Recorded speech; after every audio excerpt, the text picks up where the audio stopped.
Meteorologist Matt McInerney here. Let's take a look at how the weather could affect the St. Louis Cardinals and Pittsburgh Pirates as they face off in the first of a three-game set in PNC Park.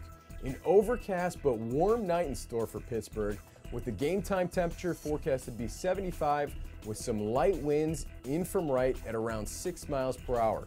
Later on, we drop to the low 70s and the winds remain steady at 6 miles per hour in from right and often blowing across the field from right to left. The big story here is the chance for rain. At game time, we have a 60% chance of rain, which could have all kinds of effects on the game. Rain causes pitchers to miss their spots, but it also causes shifts in the wind speed and direction, along with temperature drops. So we'll keep an eye on this for you. Check us out on Twitter at Factor Weather, and we'll keep you updated. We have a good pitching matchup in store for you as Michael Waka Waka opposes lefty Francisco Liriano. Waka made quite a splash in his rookie campaign and has picked up right where he left off with a 2.55 ERA in 7 starts. His ERA is a shade higher in the 70s at 3.07, but it's interesting to note he has a lower strikeout to walk ratio in these conditions over his career. Liriano has struggled a bit, partially due to battling some injuries, and he has a 4.54 ERA and a 1.41 WHIP this season.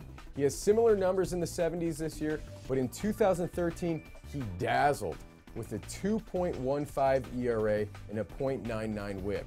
Yachty continues to be such a valuable piece to the Cards' arsenal, and at 358 with a 951 OPS in the 70s this year, he's a must start. He has 2 homers and 4 doubles and has hit at least .305 in each of the last 4 years in these conditions. Matt Carpenter has been starting to get out of his funk, but has a tough lefty-lefty matchup and is only hitting .276 in the 70s.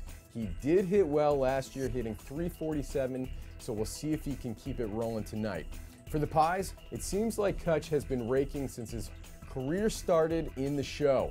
No surprise to see him with an OPS of at least .905 and an average of at least .308 in the past 3 seasons in the 70s. Meanwhile, Pedro Alvarez has been striking out at an alarming rate in this weather, with Ks in 25% of his at-bats this year and about 35% in the last 2 years, which is slightly higher than his career rate, and Waka is a big strikeout pitcher, so it could be another tough night for him. Those are the facts and figures giving you the edge. We'll keep you updated on that rain, so check us out at Twitter at Factor Weather. We'll see you later.